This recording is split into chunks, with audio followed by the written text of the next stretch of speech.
of that hostility, considering the fact that you passed out on my front lawn. I didn't kidnap you. No. I mean, it was either I let you get eaten alive, or I take you in and save your life. So I would appreciate maybe if you would give me a little bit of a thank you for my efforts. Just saying. That's okay. That's okay. I understand. You wake up in a stranger's house and it's a little bit awkward, but I'm not really doing anything that would warrant your suspicion. Aside from saving your life, just reading a book and having myself a glass of water.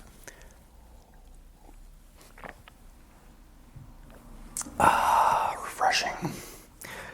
Yeah, so you've been passed out for a couple of hours, I would say, and in that time I've just been reading this book, Stephen King's The Stand, and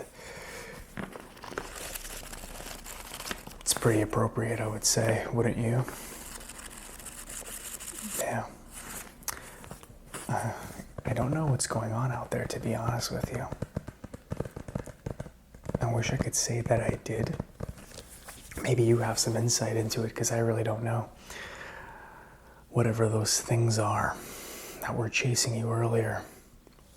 Seems like you had, reasonably so, a panic attack and you fainted on my front lawn. And then if I hadn't saved you, I don't know. I mean, are they zombies? Is that what they are? It seems like they just... I've seen them eat people or bite them. I don't know what they're doing, but God only knows if I hadn't gotten to you, what would have happened. So, I don't really know. But please, do feel free to make yourself at home. Have yourself some tea, some water, anything you need I can get for you. Maybe you want a good book. That can be arranged as well. It seems like we're going to be here for a while, so you might as well make yourself comfortable. Internet's down. Check the news, but every channel is just static. I don't know. The news stations seem to be down as well. It's not like they were of any help anyway, right? The past couple of days, these news stations, all they were telling us was that this was just, isolated incidents and there's nothing to worry about, and that the government and the police have it all under control. But, you and I both know that was bullshit. I never believed it for a second. Walking down the street, protests, riots, police officers shooting at what appears to be walking dead people who, you want to tell me these people are sick? They're getting shot and they're continuing to stand. When you get shot, you fall down injured. You don't keep moving towards the officer. It's insane. I have no idea at all what this is. If there's some kind of virus that turns people into zombies or monsters or undead or whatever it is, but it's freaking me out. It really is. So yeah, the past couple of days the news hasn't been much help to anyone for that matter. Seems like it started very slowly, and then it just started to spread. No one really knows if this is an infection, but to me it seems like it's an infection that can spread through physical contact or exposure to saliva, blood, sweat possibly, I don't know, sexual contact, maybe even. If you have it, then you have it, and then you pass it on to someone else. I don't really know how it spreads exactly, but that would be my guess. I don't know if you have any sort of insight, if maybe you know more than I do. Yeah, I didn't think so. Yeah, so is this your first contact with those things? Yeah, figures. So, from what I've gathered, and it's not much, granted, but it's something, is that it seems to work to attack them in their head area, particularly. Seems like if you bash them in their skull, it puts them down for the count. I think it has something to do with their brain sort of being sort of the central sort of communication system for their primitive impulse for flesh. So I think that ignoring the body is the best course of action, is to just focus on the upper area, possibly trying to dislodge that if possible. If you have a firearm, putting a bullet in their brains would probably be the best bet, I would imagine. But I've used shovels, baseball bats, things like that. Things like this book, no good. It's not gonna work. So, yeah. Being that we're in New York City, we're not exactly in a very advantageous position, if you know what I mean. It's kind of very, very crowded here. So if there is something that's occurring, you best believe it's going to spread quite fast, and that's going to be very bad. I was thinking about just driving upstate, or somewhere out of the city, preferably, because it's not gonna, right now it seems like it's spreading slowly, but as soon as this thing starts to hit the fan, there's 3 billion people, or 3 million, at least 3 million people in my area, in this area, so let alone the entirety of New York City. So it's gonna end up in a situation where we're trying to outrun an entire mob of flesh-eating monsters, and that's not a very good thing. So no one knows, certainly I don't, what this is exactly. Everything I'm telling you today, these are all just my own theories, so take them with a grain of salt, but the government and the news and the media hasn't really done a very good job of disclosing what this outbreak seems to be. So, excuse me, all I know is that it's dangerous and we have to stay indoors, or preferably get away from it as soon as possible, as soon as we can.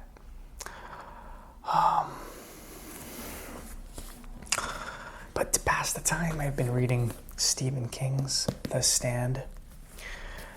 It's pretty interesting because when you read the back of this book, it says, when a man escapes from a biological testing facility, he sets in motion a deadly domino effect, spreading a mutated strain of the flu that will wipe out 99% of humanity within a few weeks.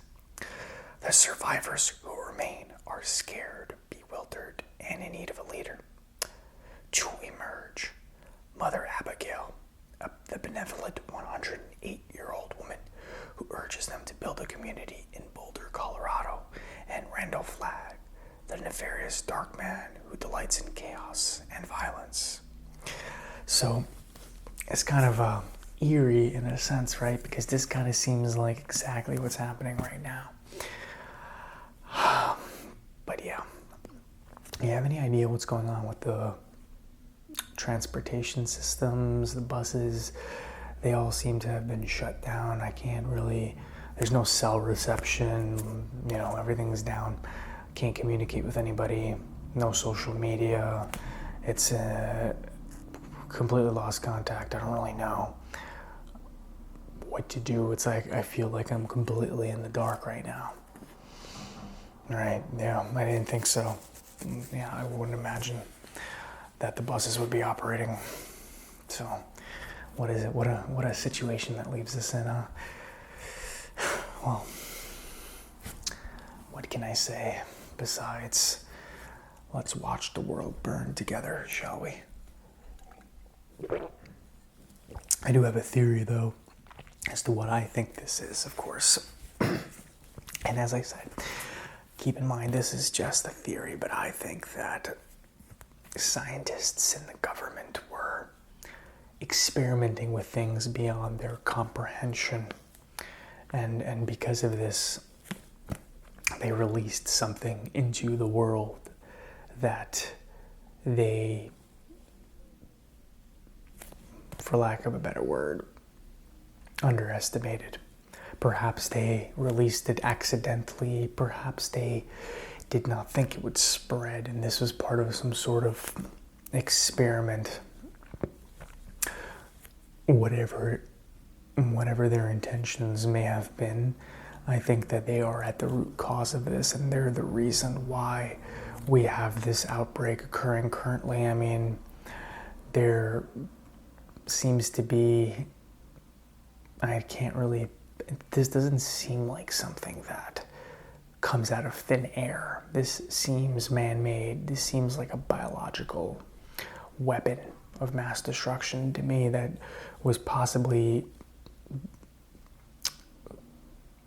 constructed, engineered with the purposes of using it in combat or in war, things like this. That's my assumption. And now the government is trying to sweep it under the rug and pretend like nothing's really happening so that no one questions it. But what they didn't count on was the fact that this is a lot bigger than they thought it was going to be.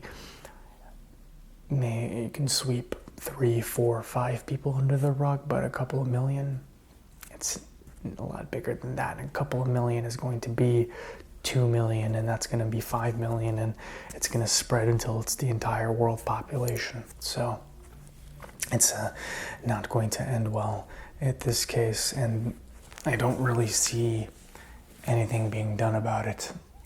It's been, I would say a week at this point, and nothing, no communication, satellites down, internet down, TV, all of the possible airways you can get information down. I can't get into contact with my family or anybody, so it does seem like this is a bad situation for all of us. Have you spoken to anybody in your family? Right. On your way to see them? Yeah. So that's when you passed out, right? Yeah. So what happened to your car? Ran out of gas. Yeah, I don't imagine that getting gas is going to be easy. And another thing that we have to remember is that there were a lot of riots in the streets. So essentially what we are seeing now is the breakdown of civilization, right? All of the people that have a sort of obsession or affinity for chaos and anarchy are going to come out of the woodwork with no one to really oppose them. No authority figures to tell them you must abide by the laws of society. There's no morality in place anymore. So these people will be out, and they'll be looking to hunt and to kill and to steal and plunder and basically take what was a life filled with meaninglessness and lack of achievement and no sense of fulfillment, and now they're going to actually live in a world where maybe they can change that, which may not necessarily be good for other people, but that's not something that they're going to be concerned with, because it's going to end up being sort of a last man standing scenario where we're all fighting for resources and we're all fighting to stay alive and we're all at each other's throats. And the breakdown of civilization is only going to further expedite that kind of mentality and environment and culture, or lack thereof. I wouldn't really call that a culture. It's more one big garbage dumpster fire, and that's exactly what I think we're going to see. Again, I'm no scientist, I'm no psychic. I can't see into the future. I'm just looking at it in terms of my observations. And again, I'm sorry for rambling and blabbing to you like this. I haven't had human contact in like a week, and so part of me is a little selfish because I saw you there and I was like, finally, I can bring him in and I can have someone here to be my friend essentially in this time of crisis. So forgive me for that. Yeah. But you seemed a little panicked and stressed, so I figured that maybe me just talking and in this kind of soothing voice would maybe relax you a little bit and relieve some of your stress. What do you think about that? Yeah, I figured. It's actually in a past life before all this started to happen, I used to make ASMR videos, believe it or not.